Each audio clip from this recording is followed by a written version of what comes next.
Volvo installs air purifying devices in school buses with #BreatheFree as a part of its #BreatheFree initiative. Volvo Cars collaborated with Persapien to create and install a device in school buses which would reduce the PM2.5, turning it into moving air purifiers.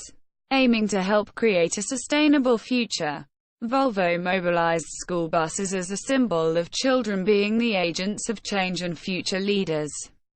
Upcoming Tata Altroz awarded 5 stars in Global NCAP Adult Safety Rating. Tata Altroz has received a 5-star adult safety rating from Global NCAP, a global car assessment program, cementing its position as the safest India-made hatchback.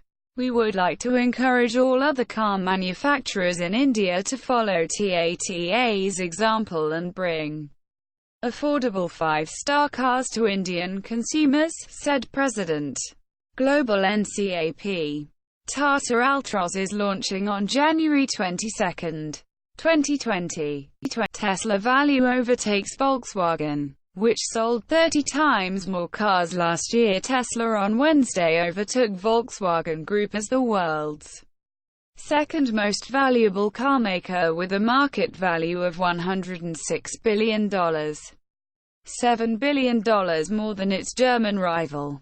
Volkswagen delivered almost 11 million vehicles last year, 30 times more than Tesla's 367,500 cars. The Elon Musk-led carmaker trails only Japan's Toyota, which is valued at around $200 billion. Segway's wheelchair-like vehicle crashes into wall during first public demo. Segway's transportation pod that resembles an egg-shaped wheelchair crashed into a wall during the first public demonstration of the prototype. That cost an estimated multi-million dollars in development. The journalist at Say, who accidentally accelerated the S-pod, did not suffer any injuries in the incident. The self-balancing S-pod can ferry people around enclosed campuses like airports.